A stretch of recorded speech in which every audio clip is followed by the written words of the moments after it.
News বৃত্তান্তের বিশেষ নির্বাচনী বুলেটিনে আপনাদের স্বাগত। আপনাদের সঙ্গে রয়েছি আমি দেবলীনা। আজ রাজ্য জুড়ে অনুষ্ঠিত হলো বিধানসভা নির্বাচনের দ্বিতীয় দফার ভোট গ্রহণ। এক নজরে দেখে নেব আজকের বিধানসভা নির্বাচনের আপডেট। সম্পন্ন হলো পশ্চিমবঙ্গ বিধানসভা নির্বাচনের দ্বিতীয় তথা শেষ দফার ভোট গ্রহণ। বিকেল 5টা পর্যন্ত রাজ্যের 142টি কেন্দ্রে প্রায় 90% ভোট পড়ল। দ্বিতীয় দফায় মোট 1448 জন প্রার্থীর ভাগ্য নির্ধারণ হলো। বাংলার দ্বিতীয় দফার ভোটে মোট ভোটার সংখ্যা 3,71,73,976। বুধবার মোট 7টি জেলায় ভোট গ্রহণ হলো। কলকাতা, 2 পরগনা, হাওড়া, হুগলি, নদিয়া, পূর্ব বর্ধমান। দ্বিতীয় দফার ভোটের অন্যতম নজর কাড়া কেন্দ্র ভবানীপুরে তৃণমূল প্রার্থী মমতা বন্দ্যোপাধ্যায় এবং বিজেপি প্রার্থী শুভেন্দু অধিকারী। আগামী 4 মে ফলাফলের দিকে নজর থাকছে সকলে। সকাল সকাল ভোটের দিন বাড়ি থেকে বেরিয়ে পড়েন মমতা বন্দ্যোপাধ্যায়। সোমবার রাতে বিদায় মন্ত্রী তথা কলকাতা বন্দরের তৃণমূল প্রার্থী ফিরহাদ হাকিমের বাড়িতে কেন্দ্রীয় বাহিনী নিয়ে পুলিশ পর্যবেক্ষকের যাওয়ার ঘটনায় ক্ষোভ প্রকাশ করেন মমতা। একই সঙ্গে কমিশনের ভূমিকা নিয়েও প্রশ্ন তোলেন তিনি। বিজেপির হয়ে কাজ করছে কেন্দ্র বাহিনী, অভিযোগ মমতা বন্দ্যোপাধ্যায়ের। দ্বিতীয় দফার ভোটে সকলেরই নজর ছিল ভবানীপুরের দিকে। এই কেন্দ্রের লড়াই মমতা বনাম শুভেন্দু অধিকারীর মধ্যে। শুভেন্দুও সকাল থেকেই বেরিয়ে পড়েন, বুথে বুথে পরিদর্শন করেন তিনি। ভবানীপুরে হনুমান মন্দিরে পুজো দিয়ে প্রথমে 77 নম্বর ওয়ার্ড পরিদর্শন করেন ভবানীপুর কেন্দ্রের বিজেপি প্রার্থী শুভেন্দু অধিকারী। সকাল থেকে নিজের বিধানসভা এলাকায় সিপিএম প্রার্থী মীনাক্ষী মুখার্জি নিজের উত্তরপাড়া বিধানসভা এলাকার বিভিন্ন বুথ পরিদর্শন করে শান্তিপূর্ণভাবে ও নির্ভয়ে ভোটদান করার বার্তা দেন তিনি। বেহালা পূর্ব কেন্দ্রে সপরিবারে ভোট দিলেন মহারাজ। এদিন স্ত্রী ডোনা গাঙ্গুলিকে সঙ্গে নিয়ে ভোট দিতে পৌঁছান সৌরভ গাঙ্গুলি। ভোট দিয়ে সাংবাদিকদের মুখোমুখি হয়ে বলেন, এই কেন্দ্রে বরাবরই শান্তিপূর্ণ ভোট হয়। প্রতিবারের মতো এবারও সাউথ সিটি ইন্টারন্যাশনাল স্কুলে ভোট দিলেন অভিনেতা সাংসদ দেব। রাসবিহারী কেন্দ্রে অভিনেতা ঢুকতেই শুরু হয় হইচই। মা, বাবা ও বোনকে নিয়ে ভোট দিলেন অভিনেতা। ভোট দিয়ে বেরোতেই দেব জানিয়েছেন, এটা মানুষের গণতান্ত্রিক অধিকার, তাই সানন্দে এটা উদযাপন করা উচিত। জীবিত ভোটারকে মৃত ভোটার বলে চালিয়ে দেওয়ার অভিযোগ। জানা গিয়েছে, সন্দেশখালী ব্লকের খুলনা এলাকার 176 নম্বর বুথে সকাল সকাল ভোট দিতে এসেছিলেন বছর 70-এর আলপনা পাত্র। ভোটার কার্ড নিয়ে ভোট দেওয়ার সময় পোলিং অফিসার তার নাম মৃত বলে দেখানো আছে বলে জানান। এরপরেই ভোট কেন্দ্রে শুরু হয় বচসা। খবর পেয়ে সেই বুথে আসেন হিঙ্গলগঞ্জের বিজেপি প্রার্থী রেখা পাত্র। সংশ্লিষ্ট ভোট কর্মীদের সঙ্গে কথাও বলেন তিনি। দ্বিতীয় দফার বিধানসভা নির্বাচনে চূড়ান্ত উত্তেজনা হাওড়ার বালি বিধানসভা কেন্দ্রে। বুধবার সকালে ভোট চলাকালীন বালি বিধানসভা কেন্দ্রের একটি বুথে ইভিএম বিকল হয়ে যায়। স্তব্ধ হয়ে পড়ে ভোট গ্রহণ প্রক্রিয়া। চরম উত্তেজনা ছড়িয়ে পড়ে। মেশিনে গোলমালের কারণে ভোট গ্রহণ ব্যাহত হয়ে পড়লে ক্ষুব্ধ হয়ে ওঠেন ভোটাররা। পরিস্থিতি নিয়ন্ত্রণে আনতে লাঠিচার্জ করেন কেন্দ্রীয় বাহিনীর জওয়ানরা। ফলতা কেন্দ্রে ইভিএম কারচুপির অভিযোগ তুলল গেরুয়া শিবির। দক্ষিণ 24 পরগনার এই কেন্দ্রে বিজেপি প্রার্থী দেবাংশু পান্ডা। তার দাবি, একাধিক বুথে তার নামের সামনে থাকা বোতাম কাজই করছে না, সেগুলি টেপ দিয়ে ঢেকে দেওয়া হয়েছে। ফলে বহু ভোটার নাকি ভোট দিতে পারেননি, এমনই অভিযোগ তুলেছেন দেবাংশু। ফলতার এই ঘটনা নিয়ে আসরে নেমেছেন বিজেপির আইটি সেলের প্রধান অমিত মালব্য। তিনি বলেন, এই হলো তথাকথিত ডায়মন্ড হারবার মডেল। ফলতার যেসব বুথে এই ধরনের ঘটনা ঘটেছে সেখানে অবিলম্বে পুনর্নির্বাচন করতে হবে বলে জানান তিনি। মানিকতলা বিধানসভা কেন্দ্রের তৃণমূল কংগ্রেস প্রার্থী শ্রেয়া পাণ্ডে তার মা সুপ্তি পাণ্ডেকে সঙ্গে নিয়ে ভোট দিলেন। ভোট দেওয়ার পর তিনি জানান যে তিনি তার বাবা প্রয়াত সাধন পাণ্ডের আশীর্বাদ সঙ্গে নিয়ে মানুষের সেবায় এগিয়ে যেতে চান।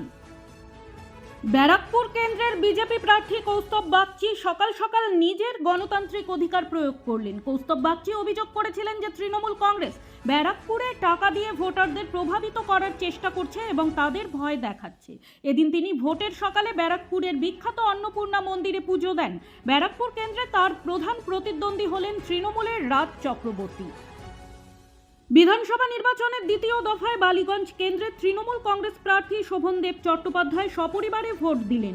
ভোট দেওয়ার পর তিনি নির্বাচন প্রক্রিয়া ও ব্যবস্থাপনার উপর সন্তোষ প্রকাশ করেন। তিনি দক্ষিণ কলকাতার বালিগঞ্জ বিধানসভা কেন্দ্রের অন্তর্গত তার নির্ধারিত ভোট কেন্দ্রে ভোটাধিকার প্রয়োগ করেন। ভোট দেওয়ার পর তিনি আত্মবিশ্বাসের সাথে জানান যে আবহাওয়া এবং জনমত তাদের পক্ষেই রয়েছে।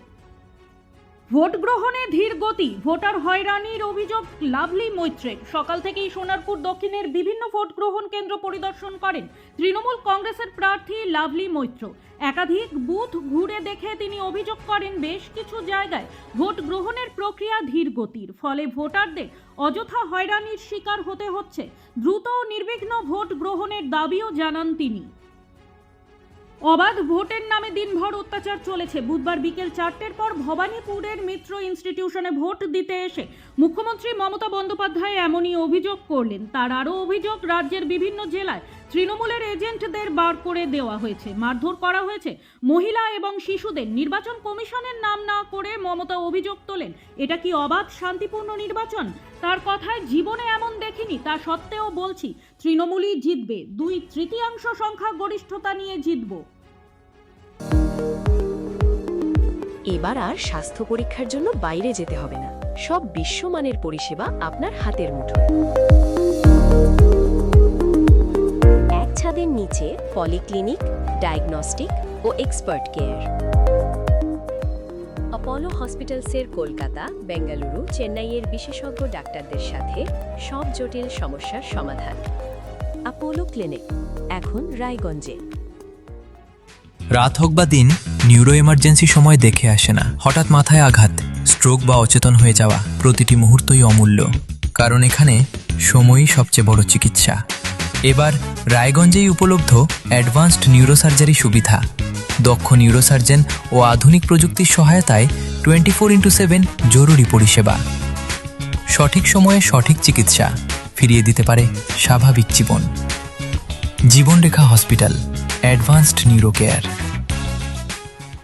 আপনার জীবনের সমস্ত প্রতিকূল পরিস্থিতির অবসান ঘটাতে আজই আসুন স্বর্গীয় জ্যোতিষ গবেষক ও তন্ত্র সাধক অলোক কর্মকারের সুযোগ্য পুত্র ও একমাত্র শিষ্য সঞ্জয়ের কাছে, যিনি আসাম বঙ্গীয় জ্যোতিষ ও তন্ত্র সোসাইটি দ্বারা জ্যোতিষ রত্ন উপাধিতে সম্মানিত।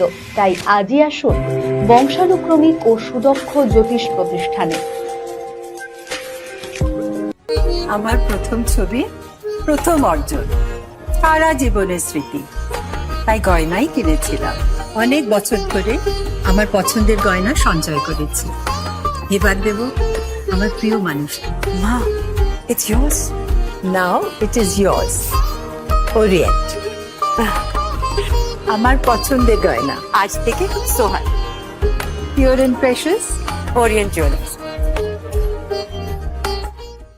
শিশু Mangal child development centre and research institute.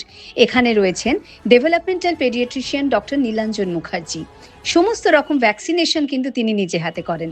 এছাড়া রয়েছে নেবুলাইজেশনের ব্যবস্থা। সবচেয়ে বড় কথা, আপনার শিশু যদি জেদ করছে, রাগ করছে, মন খারাপ করছে, সাইকোলজিস্টের পরামর্শ চাইতে এলে আপনাকে আসতেই হবে শিশু মঙ্গলে। আপনার পরিবারের সুস্বাস্থ্যের ঠিকানা স্পেকট্রাম হেলথকেয়ার ডায়াগনস্টিক্স। এখানে প্রতিদিন বিভিন্ন ডাক্তার ও প্রতি মাসে হায়দ্রাবাদের বিভিন্ন অভিজ্ঞ ডাক্তার বসেন। 3D, 4D আল্ট্রাসোনোগ্রাফি ও অন্যান্য পরীক্ষা নিরীক্ষা সহ সব ধরনের রক্ত পরীক্ষা করা হয়।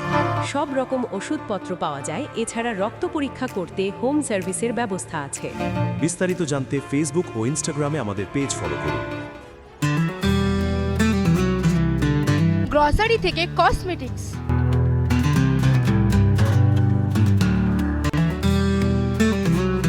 আপনার যে কোনো প্রয়োজনীয় জিনিস পেয়ে যাবেন একই ছাদের তলায়। আমাদের ঠিকানা LIC মোড়, রায়গঞ্জ, উত্তর Dinajpur.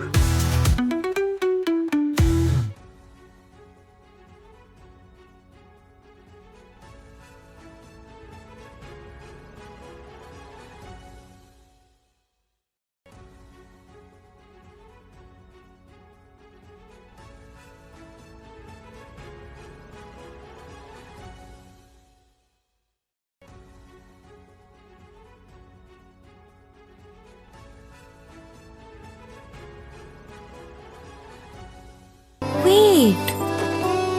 So this was your wedding look. Oh my god, Tammy, you look pretty. Dhaka থেকে যখন আইছিলাম, এ হগল আমার মা আমারে পরাইয়া দিছিল। It's so authentic, Tammy. I will go for this look. But what about my গয়না? সাদা রঙের রুমালটিতে গোলাপি রঙের কাজ, সব মিলিয়ে দারুণ হবে নতুন কনের সাজ। আমার গয়না আমার শ্রীঢাকা, শ্রীঢাকা জুয়েলার্স, আভিজাত্যের গয়না। ছোট ছোট অনুভূতি স্মৃতিগুলো থেকে যায় সব সময় আদরে। কুকু কুকু, কিরে হলো? আসছি। লকডাউন সময় তো হয়ে এলো।